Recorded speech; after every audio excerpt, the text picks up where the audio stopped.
Everyone, সবাই কেমন আছো? আশা করি সুস্থ আছো, ভালো আছো। আমি তো একদম ভালো আছি।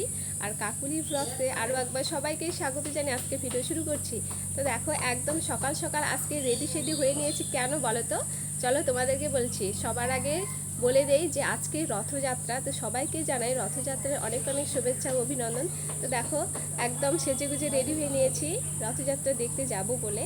আর আমাদের আশেপাশে গ্রামে রথযাত্রা কোথাও হয় না, মানে সোজা তপনে যেতে হয়। তো সেখানেই যাব। আর তপনে খুব জাগ্রত মন্দির, রাধা গোবিন্দ মন্দির, সেখানে মানে আমাদের দক্ষিণ দিনাজপুরের মধ্যে সবথেকে বড় মন্দির।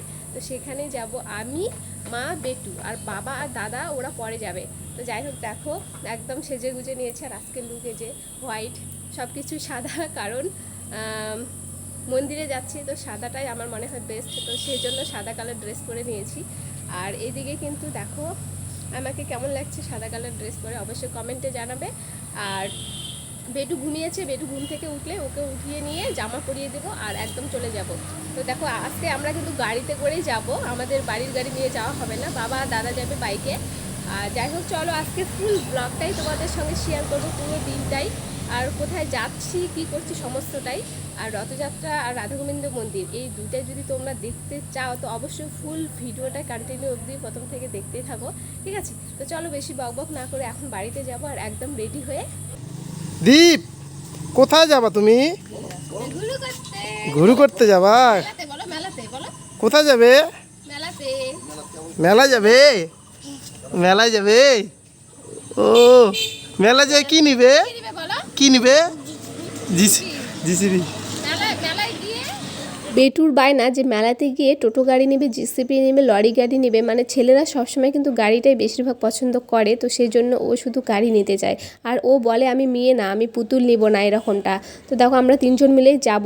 তো ফাইনালি টোটোতে বসে গেছি। আর আমাদের এদিকে কিন্তু প্রচণ্ড গরম আর রৌদ্র ছিল। তারপরে এইদিকে দেখো, বেটু আর মা বসেছে একদিকে, আমি একদিকে বসেছি, আর আরও লোকজন যাচ্ছিলো মেলাতে সবাই। আর ফাইনালি তপনে পৌঁছে গেলাম। আর এখানে এসে দেখছি প্রচণ্ড বৃষ্টি হয়েছে আর কাদা। আর দেখো এত লোকজনের ভিড়, আর দুই দিকে কিন্তু রাস্তায় দড়ি বেঁধে দিয়েছে, মানে যাতায়াতের আলাদা যাবার আসার এরকমটা। তো দেখো, আমরা কিন্তু তিনজন মিলে যাচ্ছি। আর এদিকে কিন্তু ভিড় লাগছে, মানে এতটাই ভিড় হয় এখানে। আর এদিকে অনেক দোকান বসেছে কিন্তু, মেলা মানে এক কথায় অনেক দোকান বসে। তারপরে দেখো ওই যে মন্দির দেখতে পাচ্ছ, ওখানেই এখন যাব আমরা হেঁটে হেঁটে। তো এই রাস্তাটা পুরোটাই কিন্তু ভিড় ছিল। ফাইনালি আমরা পৌঁছে গেলাম মন্দিরের কাছে।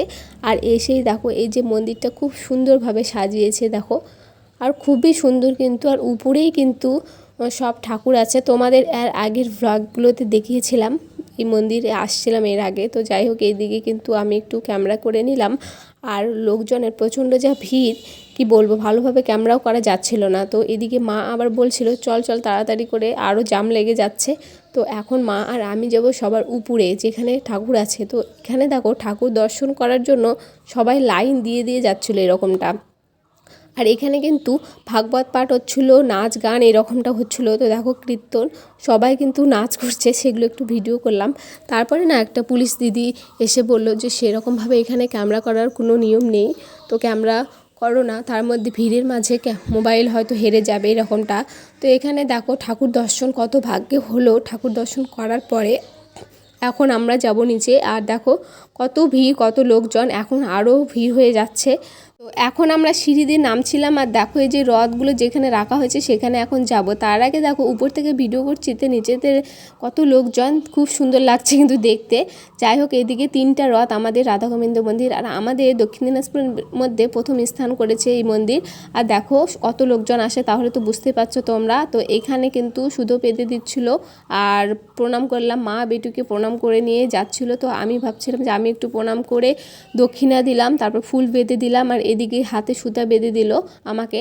তারপরে চলে আসলাম দেখো এইদিকে যে প্রসাদ যেখানে দিচ্ছিল। তো এখানকার প্রসাদ খেতে খুবই টেস্টি লাগে, মানে বছরে একবার করে, বুঝতে পারছো কতটা ভিড়, তবু লোকজন কিন্তু প্রসাদ খাওয়ার জন্য লাইন দিয়ে দিয়ে খায়। তো এক হাঁটু কাদা ছিল যেখানে প্রসাদ দিচ্ছিল, তো সেখানে গিয়ে লাইন দিয়ে প্রসাদ নিয়ে এসে আমরা মা মেয়ে প্রসাদ খাচ্ছি দেখো। আর বেটু একদম খাচ্ছিল না, কারণ প্রচণ্ড গরম। আর কিভাবে খেতে হচ্ছে প্রসাদ বুঝতে পারছো, মানে কত কষ্টকর, কারণ অনেক লোক ভিড়, আমি একা না, আরও অনেক লোকজন খাচ্ছিল।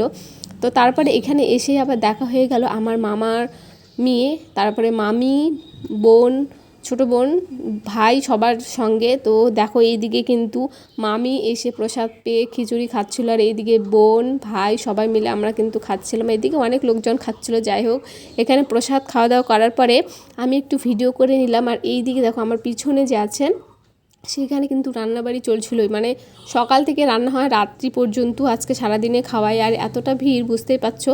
আর আমার বেটু কিন্তু কিচ্ছু খায়নি, তো নাজেহাল অবস্থা বেটুকে আগে কিছু খাওয়াতে হবে। আর এদিকে বোন আবার বলছে দিদি আমাকে একটু নে ক্যামেরায়। তারপরে দেখো চলে আসলাম যে সংসারের জিনিসপত্র এখানে মেলার কাছে, মানে বেশিক্ষণ থাকিনি আমরা, তবে আমার যা যা জিনিস লাগবে এখান থেকে একটু কিনে নিলাম। তারপরে চলে আসলাম আইসক্রিম খেতে। মানে শরীরটা এতটা গরম হয়ে গিয়েছিলো আর ঘেমে গিয়েছিলাম, দেখো মুখ চোখের কী অবস্থা, চুল টুলগুলোর। আর তার মধ্যে বৃষ্টির মধ্যে একটু ভিজেছিলাম, কারণ আসার পথে প্রচণ্ড বৃষ্টি হচ্ছিলো। তো বেটু আর আমি আইসক্রিম নিয়ে নিয়েছি, তো এখানে আইসক্রিম খেলাম।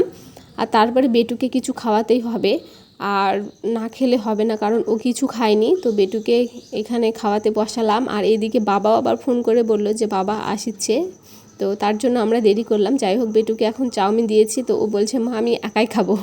তো দেখো, আর এখানে না এত দাম কি বলবো, একটাই দোকান তো, আর প্রচণ্ড দাম একদম জিনিসের। তো চাউমিন খাওয়া দাওয়া করার পরে এখানে আমি আবার ফুচকা খেলাম, খেয়ে এখানে আমরা দাঁড়িয়ে আছি। আর বাবা আবার আসলো, তো বাবা এখন ঠাকুর দর্শন করে আসবে, আর তারপরে আমরা বাড়ি চলে যাব। বেশিক্ষণ দেরি করব না, বুঝতেই পারছো এখন আরও প্রচণ্ড ভিড় লেগে গেছে। তো যাই হোক, আজকের ভিডিওটা এখান থেকে শেষ করছি। ভালো লাগলো অবশ্যই লাইক কমেন্ট শেয়ার এবং চ্যানেলটি সাবস্ক্রাইব করবে, পাশে থাকা বেল আইকনটি প্রেস করবে।